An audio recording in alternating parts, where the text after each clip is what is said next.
Leo Vance and Caleb Thorne were at war again. The latest battle had been ignited by the flashbulbs of a red carpet premiere. An actress, Maya Flores, had stumbled, collapsing dramatically into Leo's arms, and he hadn't shoved her away with the requisite speed. This was enough. Caleb's jealousy was a physical force, a storm that had followed them back to the penthouse.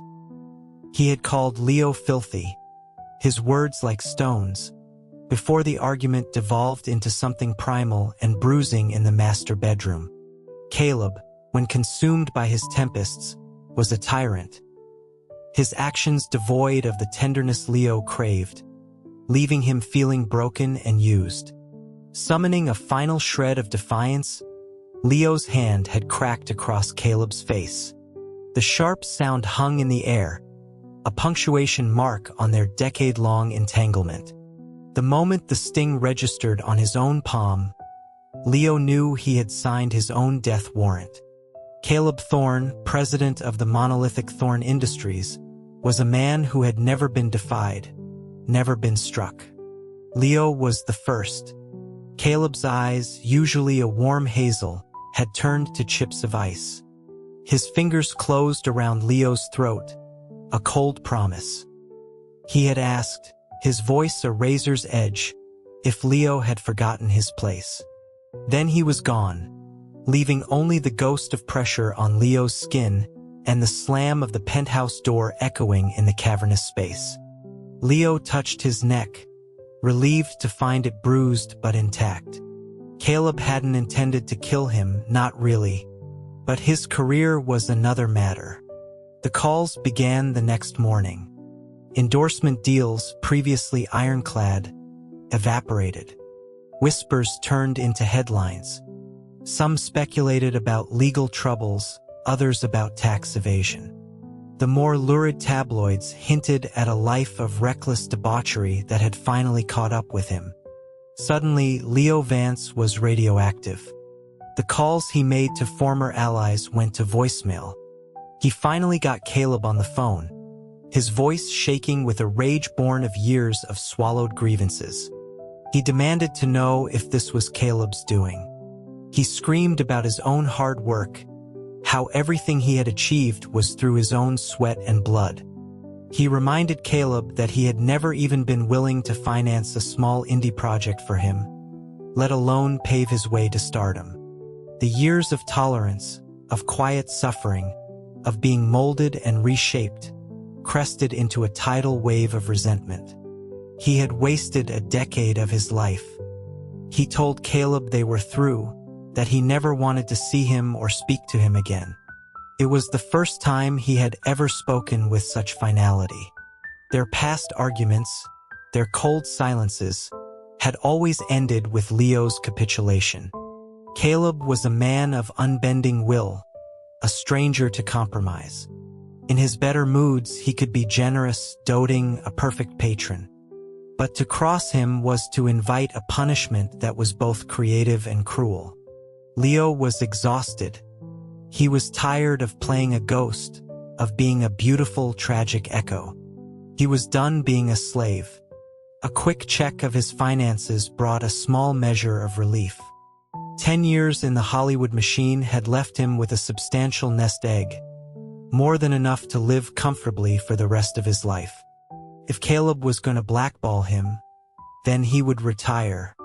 The upcoming Lumina Awards ceremony would be his farewell performance.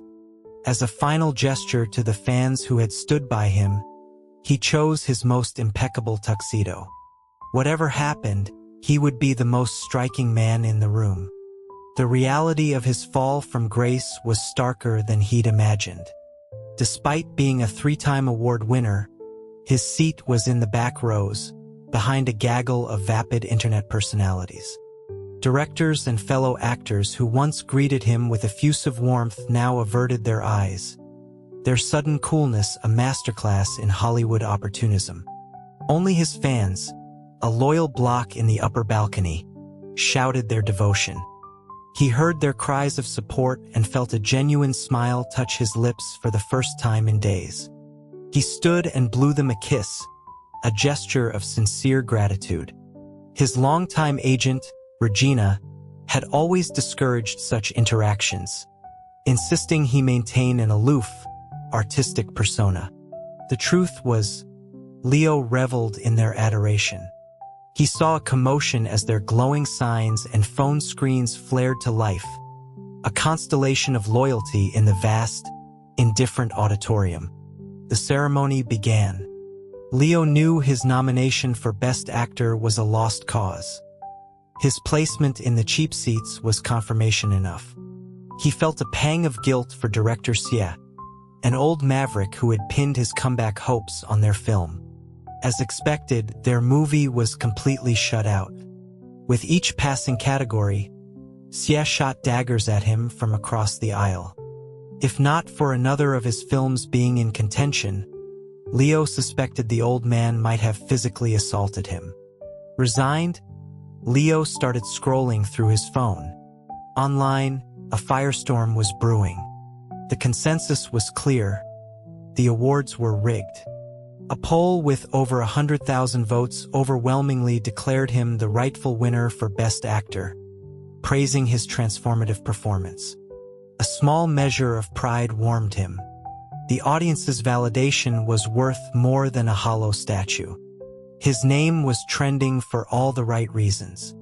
For the first time, he felt free, engaging with fans and critics online, basking in the raw honesty of the public forum. Suddenly, the din of the hall dropped to a hush. The influencer next to him nudged him discreetly. On stage, the host was beaming obsequiously. Standing beside her was Ethan Cole, a young idol marketed for his pristine, high-end image. And presenting the award to him was Caleb Thorne. Dressed in a bespoke black suit, Caleb was devastatingly handsome, his presence commanding the room's entire attention.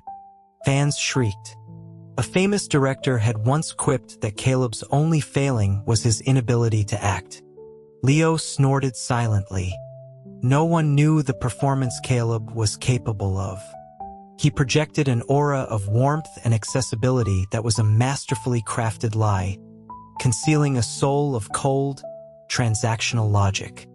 Caleb smiled through the applause, handing the trophy to Ethan and congratulating him on winning the Best Newcomer award. Then his eyes found Leo's across the hall. He remarked that Mr. Vance had also started his career as a newcomer, and he hoped Ethan would continue to learn from his example. The look was glacial. Leo met his gaze without flinching. As Caleb watched, Leo slowly raised his hands, a faint, knowing smile playing on his lips, and began to applaud. The message was clear. When it came to acting, he was still the master. The warmth vanished from Caleb's eyes, replaced by the ghost of a sneer.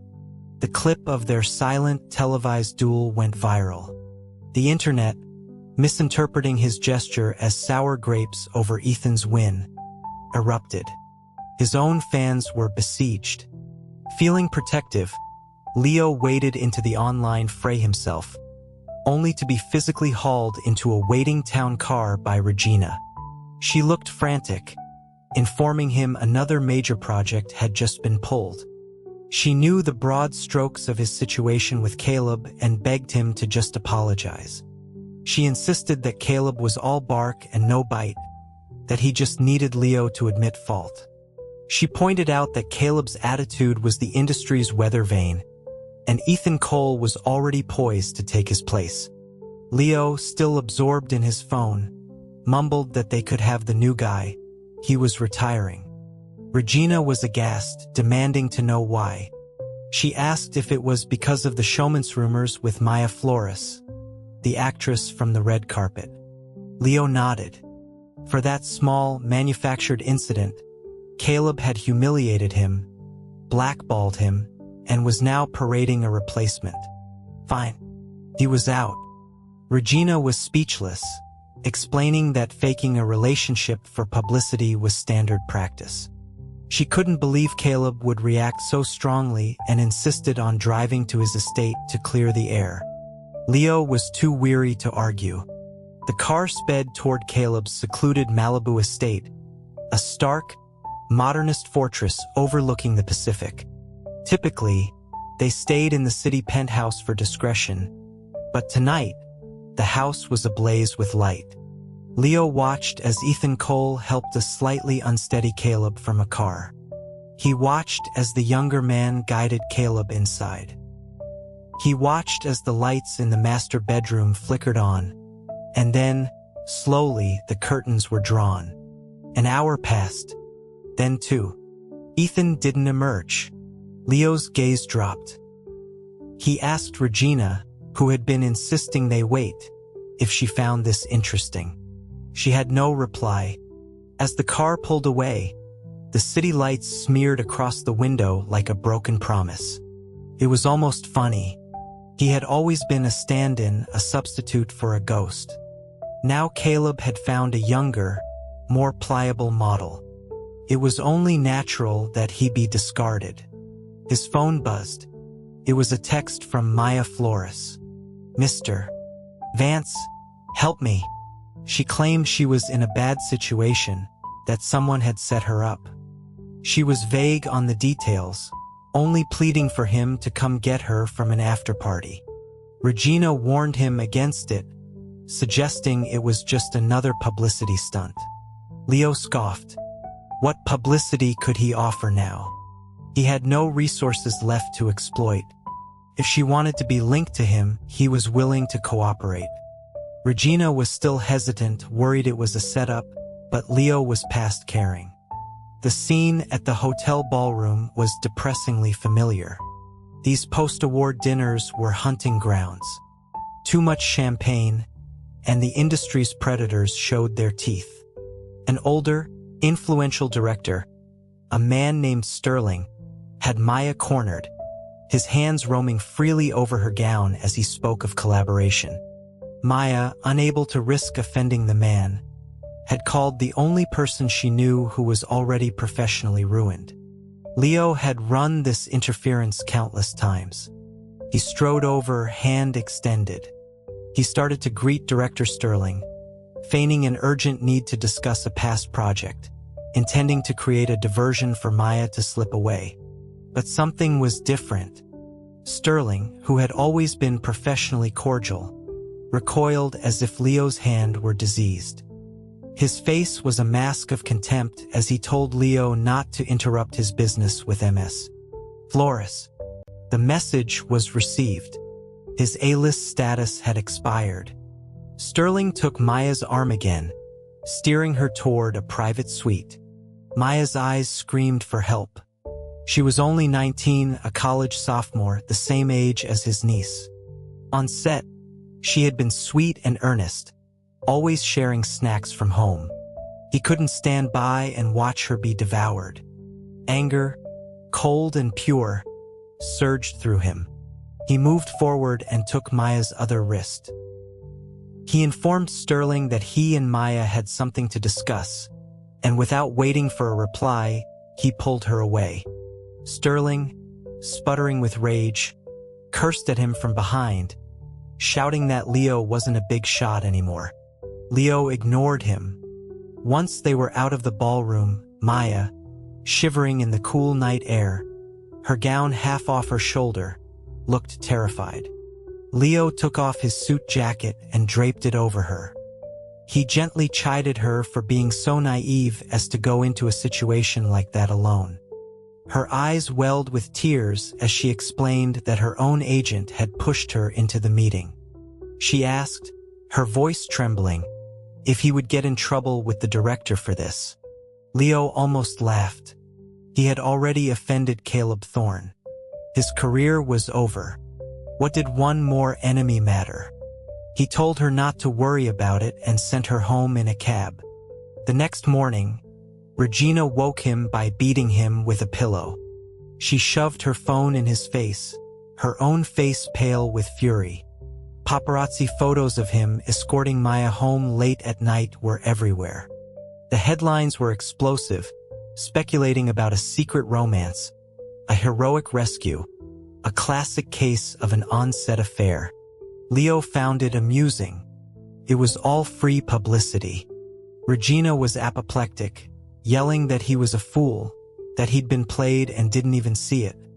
She questioned how so many photographers just happened to be in the right place at the right time. Leo knew. He'd been in the business long enough to recognize a choreographed hit. Last night was a trap. Whether Maya was a willing participant or a pawn no longer mattered. The real question was why. Why target him now, when he had nothing left to offer?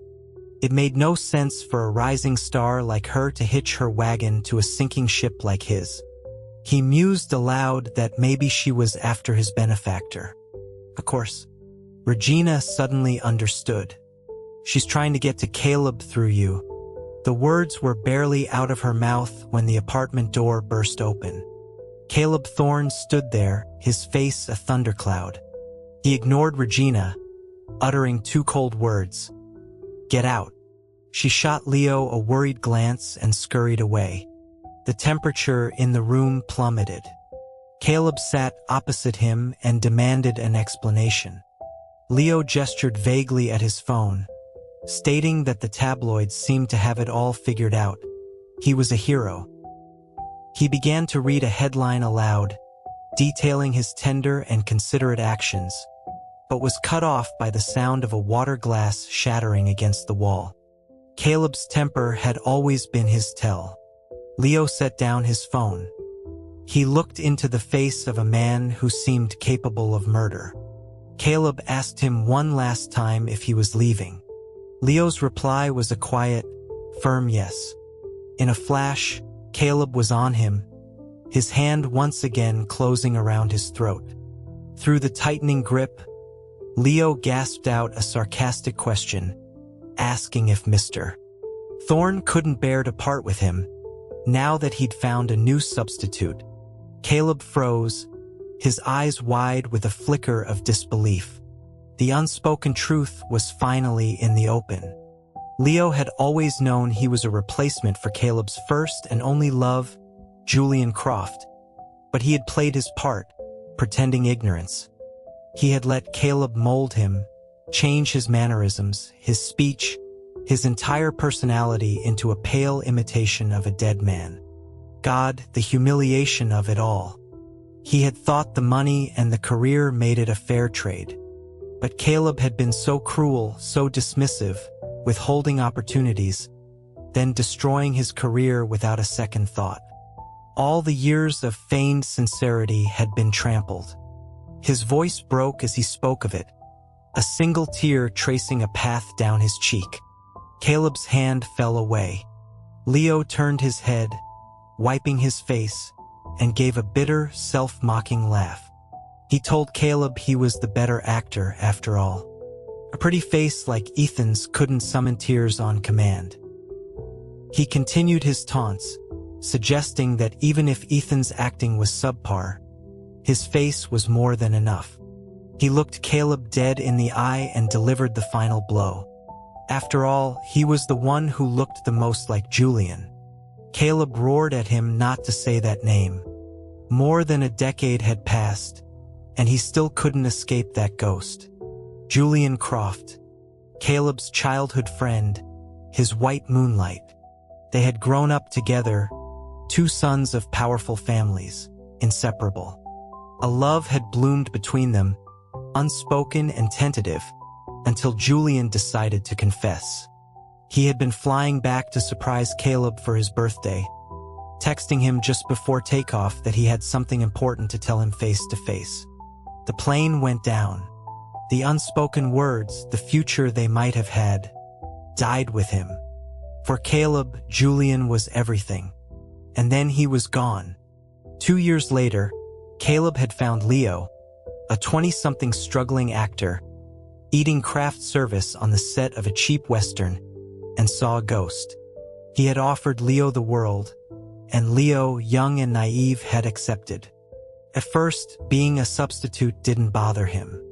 Caleb was handsome, powerful, and ridiculously wealthy. It was the best deal in town. He even studied Julian, perfecting the imitation, earning looks from Caleb that were filled with a haunting sadness, as if he were seeing a phantom. His acting skills had become flawless, but over time the bargain had soured. He started to want more than money. He started to want respect, autonomy, maybe even love. He started to push back, and Caleb had punished him for it, reminding him that without him, Leo Vance was nothing. "Let's just end this," Leo said, his voice finally steady. "Clean break." Caleb sneered, accusing him of seeing him as nothing more than a sponsor to be discarded once he'd made enough money. The accusation was so far from the complicated truth that Leo simply remained silent. Taking his silence as confirmation, Caleb's laugh was devoid of humor. He called Leo a truly qualified actor, a statement meant to wound. And it did. Leo thought of all the times his feelings had been real, the 3-hour drives just to see Caleb for an hour, the time he'd taken a tire iron to the ribs meant for Caleb's head. If that was all acting, then he deserved every award he'd ever been denied. But Caleb saw only what he wanted to see. After that day, Caleb was gone from his life. Leo felt a strange sense of peace. One afternoon, while at a studio for some voiceover work, he saw them, Ethan Cole and Maya Flores, standing together, their conversation intimate. The pieces clicked into place. Maya's panicked call, the perfectly placed paparazzi. They had worked together, a coordinated attack to push him out for good. Maya looked terrified when she saw him. Ethan, however, was smug. He told Maya not to run, reminding her that Leo was her savior.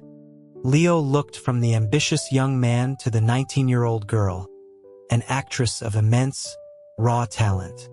It wasn't just about a showman's.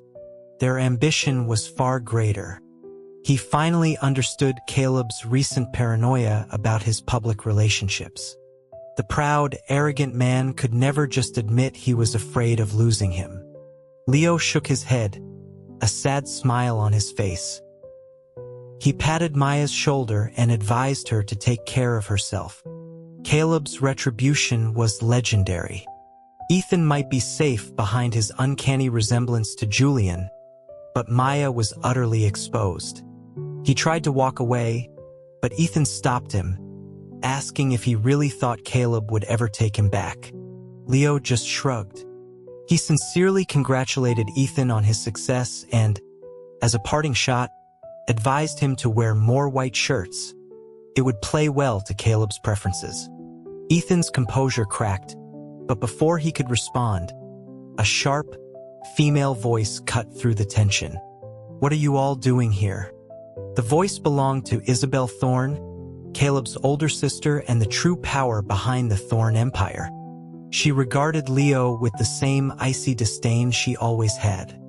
He mumbled that he was there for a dubbing session. Ethan, seeing an opportunity, sneered about how quickly Leo had moved on to schmoozing new powerful figures. Isabel's gaze flicked to Ethan. "And who are you?" she asked, her tone dismissive. As Ethan started to introduce himself, Leo interjected, calling him Caleb's new friend, emphasizing the word. Isabel's lips twisted into a humorless smile. She said it seemed her brother had an addiction to collecting figurines. The insult was directed at both of them. Ethan, young and full of pride, bristled, telling her not to insult people. Isabel's disdain was palpable. She informed him that speaking the truth was not an insult. She looked him up and down, the same way she had appraised Leo a decade ago, then delivered a colder, harsher truth. If he wanted to be her brother's plaything, he had better learn to be a dog. Without another glance at him, she ordered Leo to follow her. Isabel had been the one to tell him about Julian all those years ago. She'd made it clear she saw him as a temporary amusement, a pet, and warned him to know his place. She had hoped Caleb would eventually return to a more conventional life. That he and Leo had lasted 10 years was a source of constant irritation for her. Now, sitting across from him in a quiet cafe, she took a sip of espresso and admitted, grudgingly, that she had grown accustomed to his face over the years. She then asked why he had let go just when he was so close to securing his position permanently. Leo was silent for a long moment before giving a bitter laugh. He said he wanted to be a man, not a dog. He knew Caleb's recent overtures to Ethan were just a tactic to punish him, to force him back into line. The problem wasn't a new rival. It was the twisted, suffocating dynamic of their relationship. Isabel seemed surprised by his candor. As she was leaving, she paused and gave him a piece of cryptic advice. She told him that he could let the kite fly, but he shouldn't let go of the string. The remark was absurd. He had never been the one holding the string. Needing a complete break, Leo joined a charity convoy delivering supplies to a remote school in the Appalachian Mountains.